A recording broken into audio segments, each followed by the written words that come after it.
Hi hello ನಮಸ್ತೆ welcome back to my YouTube channel. So ಇವತ್ತಿನ ಒಂದು ಸ್ಪೆಷಲ್ ರೆಸಿಪಿ ಏನಂತ ಹೇಳಿದ್ರೆ, ಅದಕ್ಕಿಂತ ಮುಂಚೆ ಯಾರೆಲ್ಲ ನನ್ನ ವೀಡಿಯೋಸ್ನ ನೋಡ್ತಾ ಇದ್ದೀರಾ ಅವರೆಲ್ಲರೂ ದಯವಿಟ್ಟು ಸಬ್ಸ್ಕ್ರೈಬ್ ಮಾಡ್ಕೊಳ್ಳಿ, ಹಾಗೆಯೇ ಲೈಕ್ ಮಾಡಿ, ಶೇರ್ ಮಾಡಿ ಮತ್ತು ಕಮೆಂಟ್ ಮಾಡೋದನ್ನು ಮರಿಬೇಡಿ. ಸೊ ಇವತ್ತಿನ ಒಂದು ಸ್ಪೆಷಲ್ ರೆಸಿಪಿ ಏನಂತ ಹೇಳಿದ್ರೆ, ಹೋಟೆಲ್ ಸ್ಟೈಲಲ್ಲಿ ನಾನು ಇಡ್ಲಿಗೆ ಸಾಂಬಾರು ಯಾವ ರೀತಿ ಮಾಡೋದು ಅಂತೇಳಿ ತಿಳಿಸ್ಕೊಡ್ತೀನಿ. ಎಷ್ಟು ಟೇಸ್ಟಾಗಿರುತ್ತೆ ಅಲ್ವಾ ಹೋಟೆಲಲ್ಲಿ ಮಾಡೋ ಅಂಥ ಸಾಂಬಾರು. ತುಂಬಾ ಚೆನ್ನಾಗಿರುತ್ತೆ. ಅಷ್ಟೇ ಟೇಸ್ಟಾಗಿರೋವಂತಹ ನಾನು ಸಾಂಬಾರನ್ನ ಯಾವ ರೀತಿ ಮಾಡೋದು ಅಂತೇಳಿ ತಿಳಿಸ್ಕೊಡ್ತೀನಿ. ಮನೆಯಲ್ಲಿರೋಂತಹ ಐಟಮ್ಸ್ನ ಉಪಯೋಗಿಸ್ಕೊಂಡು ಮಾಡೋ ಅಂಥದ್ದು, ಇದಕ್ಕೇನು ಎಕ್ಸ್ಟ್ರಾಸ್ ನಾನೇನು ಹಾಕ್ತಾಯಿಲ್ಲ. ಹಾಗಾಗಿ ಎಲ್ಲರೂ ಕೂಡ ಮಾಡೋ ಅಂಥದ್ದು. ಟೇಸ್ಟ್ ಮಾತ್ರ ಸೂಪರಾಗಿರುತ್ತೆ ಅಂತಲೇ ಹೇಳ್ಬೋದು. ಹಾಗಿದ್ರೆ ಬನ್ನಿ ಯಾವ ರೀತಿ ಮಾಡೋದು ಇಡ್ಲಿಗೆ ಈ ಸಾಂಬಾರು ಅಂತೇಳಿ ತಿಳಿಸ್ಕೊಡ್ತೀನಿ. ಕಾಂಬಿನೇಷನ್ ಅಂತೂ ತುಂಬಾ ಚೆನ್ನಾಗಿರುತ್ತೆ. ನೀವು ಕೂಡ ಮನೇಲಿ ಒಮ್ಮೆ ಟ್ರೈ ಮಾಡಿ ನೋಡಿ. ಇದೇ ಥರನೇ ಟೇಸ್ಟ್ ಕೂಡ ನೆಕ್ಸ್ಟ್ ಲೆವೆಲ್ ಅಂತಲೇ ಹೇಳ್ಬೋದು. ಹಾಗಿದ್ರೆ ಬನ್ನಿ ತಡ ಯಾಕೆ. ಈ ಒಂದು ಸಾಂಬಾರನ್ನ ಯಾವ ರೀತಿ ಮಾಡೋದು ಅಂಥೇಳಿ ನಾನು ತಿಳಿಸ್ಕೊಡ್ತೀನಿ. Welcome back to my YouTube channel friends. Let's start ಮಾಡೋಣ ಅಲ್ವಾ. ಮೊದಲಿಗೆ ನಾನು ಒಂದು ಪ್ಯಾನ್ಗೆ ಮೆಂತೆ ಹಾಕ್ತಾಯಿದ್ದೀನಿ, ಒಂದು 1/2 ಟೇಬಲ್ ಸ್ಪೂನ್ ಆಗುವಷ್ಟು. ಹಾಗೆಯೇ ಒಂದು 3 ಲವಂಗ ಹಾಕ್ತಾಯಿದ್ದೀನಿ. ಮತ್ತು ಒಂದು 1/2 ಟೇಬಲ್ ಸ್ಪೂನ್ ಆಗೋಷ್ಟು ಮೆಣಸು ಹಾಕ್ತಾಯಿದ್ದೀನಿ. ಹಾಗೆಯೇ ಮತ್ತೆ ಒಂದು 1/2 ಟೇಬಲ್ ಸ್ಪೂನ್ ಆಗುವಷ್ಟು ಜೀರಿಗೆನ ಹಾಕ್ತಾಯಿದ್ದೀನಿ. ಹಾಗೆಯೇ ಒಂದು 2 ಟೇಬಲ್ ಸ್ಪೂನ್ ಆಗುವಷ್ಟು ಉದ್ದಿನ ಬೇಳೆನ ಹಾಕ್ತಾಯಿದ್ದೀನಿ. ನೆಕ್ಸ್ಟು ಅಷ್ಟೇ ಪ್ರಮಾಣದಲ್ಲಿ ನಾನು ಕಡಲೆಬೇಳೆನೂ ಕೂಡ ಇದಕ್ಕೆ ಹಾಕ್ತಾಯಿದ್ದೀನಿ. ಇವಾಗ ನೆಕ್ಸ್ಟ್ ಬಂದು ಈ 1 1/2 ಟೇಬಲ್ ಸ್ಪೂನ್ ಆಗುವಷ್ಟು ಕೊತ್ತಂಬರಿ ಕಾಳನ್ನ ನಾನು ಹಾಕ್ತಾಯಿದ್ದೀನಿ. ತುಂಬ ಚೆನ್ನಾಗಿರುತ್ತೆ. ಇದೇ ಪ್ರೊಸೀಜರಲ್ಲೇ ಮಾಡಿ ನೋಡಿ ನೀವು. ಟೇಸ್ಟ್ ಕೂಡ ತುಂಬಾ ಚೆನ್ನಾಗಿರುತ್ತೆ. ಇದನ್ನು ಒಂದು ಲೋ ಫ್ಲೇಮಲ್ಲಿ ಇಟ್ಟು ಈ ರೀತಿಯಾಗಿ ಬಿಸಿ ಮಾಡ್ಕೋಬೇಕು. ಸ್ವಲ್ಪ ಕಲರ್ ಚೇಂಜ್ ಆಗೋವರೆಗೂ ಆದರೆ ಸಾಕು. ಜಾಸ್ತಿ ಏನು ಓವರಾಗಿ ಇದನ್ನು ಹುರಿಲಿಕ್ಕೆ ಹೋಗಬೇಡಿ. ತುಂಬಾ ಟೇಸ್ಟಾಗಿರುತ್ತೆ. ಈ ಒಂದು ಮೆಥಡಲ್ಲಿ ಮಾಡಿ ನೋಡಿ ನೀವು ಸಾಂಬಾರನ್ನ, ಸಖತ್ತಾಗಿರುತ್ತೆ ಅಂತಲೇ ಹೇಳ್ಬೋದು. ಹಾಗೆಯೇ ನೋಡಿ ಇವಾಗ ಇದಿಷ್ಟು ಬಿಸಿ ಆಯ್ತಲ್ವ. ಇದನ್ನು ನಾನು ಸ್ಟವ್ನ ಆಫ್ ಮಾಡಿಬಿಡ್ತೀನಿ. ಇಷ್ಟು ಇವಾಗ ಸಾಕಾಗುತ್ತೆ. ತುಂಬಾ ಚೆನ್ನಾಗಿರುತ್ತೆ. ನೀವು ಕೂಡ ಒಮ್ಮೆ ಟ್ರೈ ಮಾಡಿ ನೋಡಿ. ಅದೇ ಥರ ಹೋಟೆಲ್ ಸ್ಟೈಲಲ್ಲೇ ತುಂಬಾ ಚೆನ್ನಾಗಿರುತ್ತೆ ಅಂತಲೇ ಹೇಳ್ಬೋದು. ಇವಾಗ ಇದಿಷ್ಟು ಇವಾಗ ಆಗಿದೆ. ನಾನು ಇವಾಗ ಆಫ್ ಮಾಡಿಬಿಡ್ತೀನಿ ಗ್ಯಾಸ್ನ. ಇವಾಗ ನಾನು ಒಂದು ಅರ್ಧ ಹೋಳು ಆಗೋವಷ್ಟು ನಾನು ಕಾಯಿ ತುರಿನ ಇದಕ್ಕೆ ಸೇರಿಸ್ತಾ ಇದ್ದೀನಿ. ಹಸಿ ಕಾಯಿ ತುರಿನಾದರೂ ಹಾಕ್ಕೋಬೋದು, ಇಲ್ಲಾಂದರೆ ಒಣ ಕಾಯಿ ತುರಿನಾದರೂ ಇದಕ್ಕೆ ಸೇರಿಸ್ಕೋಬೋದು.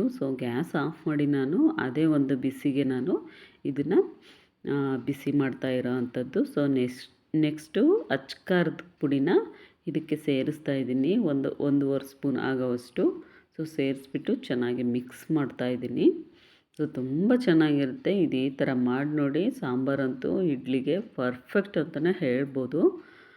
ಇವಾಗ ನಾನು ಇದಕ್ಕೆ ಒಂದು 1/2 ಟೇಬಲ್ ಸ್ಪೂನ್ ಆಗೋವಷ್ಟು ಧನಿಯಾ ಪೌಡರ್ನ ಕೂಡ ಇದಕ್ಕೆ ಸೇರಿಸ್ತಾ ಇದ್ದೀನಿ. ಮತ್ತಿನ್ನೇನೂ ಇಲ್ಲ.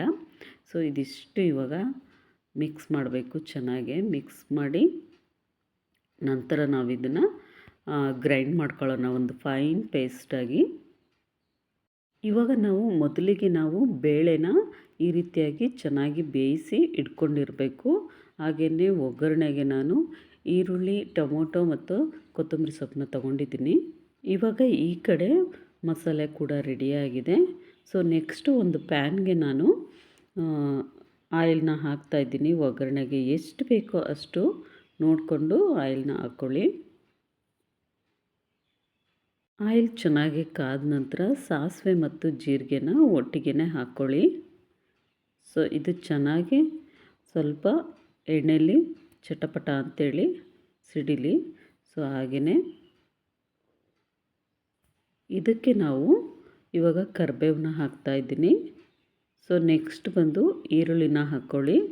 ಚೆನ್ನಾಗಿ ಇದಿಷ್ಟು ಫ್ರೈ ಆಗಬೇಕು ಇವಾಗ.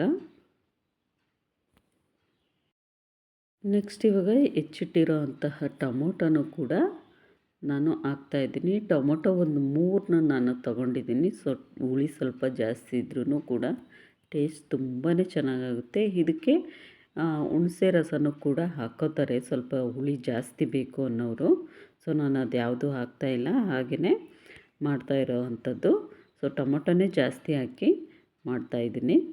ಸೊ ಇದಿಷ್ಟು ಆದಮೇಲೆ ಎಣ್ಣೆಲೇ ಕೂಡ ಇದನ್ನು ಟೊಮೊಟೊನ ಫುಲ್ ಮೆತ್ತಗಾಗೋವರೆಗೂ ಈ ರೀತಿ ಬಾಡಿಸ್ಕೋಬೇಕು. ಸೊ ತುಂಬ ಟೇಸ್ಟಾಗಿರುತ್ತೆ. ಇದೇ ಥರ ನೀವು ಕೂಡ ಒಮ್ಮೆ ಟ್ರೈ ಮಾಡಿ ನೋಡಿ.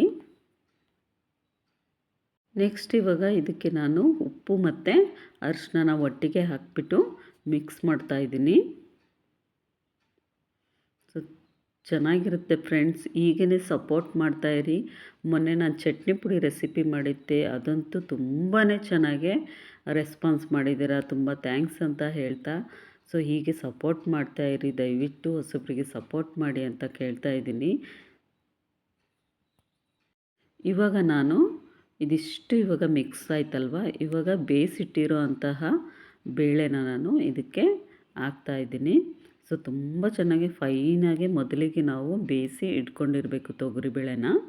ಸೊ ತುಂಬ ಚೆನ್ನಾಗಿ ಆಗುತ್ತೆ. ಈ ಥರ ಒಮ್ಮೆ ನೀವು ಟ್ರೈ ಮಾಡಿ ನೋಡಿ. ಸೊ ತುಂಬಾ ಚೆನ್ನಾಗಿರುತ್ತೆ ಸಾಂಬಾರು ಟೇಸ್ಟ್ ಕೂಡ. ಸೊ ಇದಷ್ಟನ್ನು ಹಾಕ್ಬಿಟ್ಟು ಇವಾಗ ಥಿಕ್ನೆಸ್ ಎಷ್ಟು ಬೇಕು ಅಂತೇಳಿ ನೋಡಿಕೊಂಡು ಉಪ್ಪು ಮತ್ತು ನೀರನ್ನ ನೋಡಿಕೊಂಡು ಹಾಕ್ಕೊಳ್ಳಿ. ಹಾಗೆಯೇ ಮೇಲ್ಗಡೆ ನಾನಿವಾಗ ಫೈನಲಾಗಿ ಕೊತ್ತಂಬರಿ ಸೊಪ್ಪನ್ನ ಹಾಕಿ ಇದನ್ನು ಕುದಿಲಿಕ್ಕೆ ಬಿಡ್ತಾಯಿದ್ದೀನಿ. ಇವಾಗ ನೋಡಿ ಸಾಂಬಾರು ಕುದೀತಾ ಇದೆ, ಒಂದು ಒಳ್ಳೆ ಫ್ಲೇವರ್ ಕೂಡ ಬರ್ತಾಯಿದೆ. ತುಂಬಾ ಚೆನ್ನಾಗಿದೆ ಫ್ರೆಂಡ್ಸ್, ಟೇಸ್ಟ್ ಕೂಡ ಸಖತ್ತಾಗಿರುತ್ತೆ ಇಡ್ಲಿ ಜೊತೆಗೆ. ಸೊ ಇದನ್ನು ದೋಸೆಗೂ ಕೂಡ ಹಾಕೋಬೋದು. ಬನ್ನಿ ಇವಾಗ ಸರ್ವ್ ಮಾಡೋಣ. ಸೊ ಇಡ್ಲಿ ಜೊತೆಗೆ ಸಾಂಬಾರು ಒಂದು ಎಕ್ಸ್ಟ್ರಾಡಿನರಿ ಟೇಸ್ಟ್ ಅಂತಲೇ ಕೊಡುತ್ತೆ. ಸೊ ತುಂಬಾ ಚೆನ್ನಾಗಿರುತ್ತೆ.